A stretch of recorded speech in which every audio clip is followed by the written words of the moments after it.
Hi friends, welcome to our channel Dharani's Utukuru kitchen. ఈరోజు నేను మీకు చూపించబోయే రెసిపీ బచ్చల కూర పచ్చడి అండి. చాలా సింపుల్ ప్రాసెస్, చాలా సింపుల్ రెసిపీ అండ్ టేస్ట్ కూడా చాలా బాగుంటుంది. అచ్చం గోంగూర పచ్చడిలాగే ఉంటుందండి. చాలా బాగుంటుంది, పుల్ల పుల్లగా కారం కారంగా.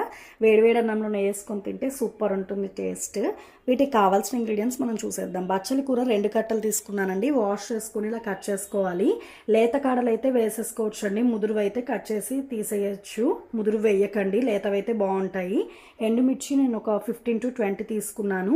చింతపండు ఒక నిమ్మకాయ సైజ్ అంత చింతపండు నానబెట్టుకొని ఉంచుకోవాలండి వాష్ చేసుకొని.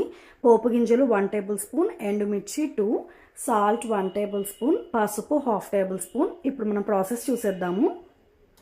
ఒక బాండీ పెట్టుకోవాలండి. దాంట్లో 3 టేబుల్ స్పూన్స్ వరకు ఆయిల్ యాడ్ చేసుకుందాము. ఆయిల్ హీట్ ఎక్కిందండి. ఇప్పుడు మనం ఎండుమిర్చి వేసుకొని వేయించుకోవాలి. 2 మిక్స్ చేయకుండా ఫస్ట్ ఎండుమిర్చి వేసుకోవాలండి. ఇవి కొంచెం దోరగా వచ్చేంత వరకు వేయించుకోవాలి. ఎండుమిర్చిని లో ఫ్లేమ్లో పెట్టేసుకొని ఎండుమిర్చిని ఇలా వేయించుకోవాలండి దోరగా. మరి నల్లగా అయితే మాడిపోతుందండి. ఇలా ఉన్నప్పుడే స్టవ్ ఆఫ్ చేసేసుకోవాలి.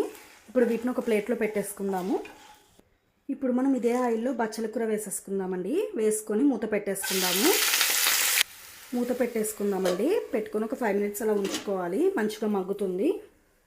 మూత తీసి చూద్దామండి ఎంతవరకు మగ్గిందో. మంచిగా మగ్గిపోయిందండి బచ్చల కూర అంతా. కొంచెం ఈ వాటర్ పోయేంత వరకు ఆన్లోనే ఉంచితే సరిపోతుంది స్టవ్. కొంచెం వాటర్ అంతా పోయేంత వరకు ఉంచి తర్వాత స్టవ్ ఆఫ్ చేసేసుకోవడమే అండి. ఇప్పుడు స్టవ్ ఆఫ్ చేసేసుకుందామండి. బచ్చల కూర అంతా మంచిగా వేగింది.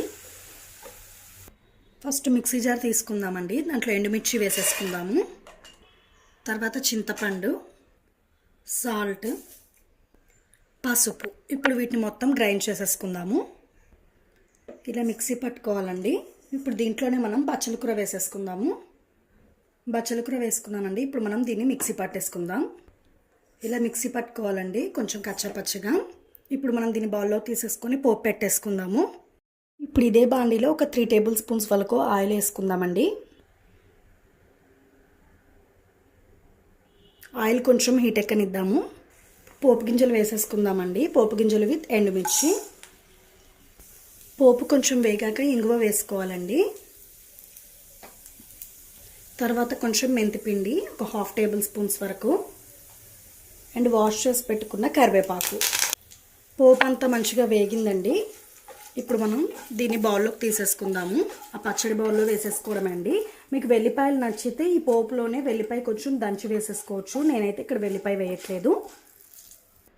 పచ్చడి బౌల్లో పోపు అంతా వేసేసుకున్నానండి. చూసారు కదా, ఇలా మిక్స్ చేసుకోవడమే. చాలా టేస్టీగా ఉంటుంది.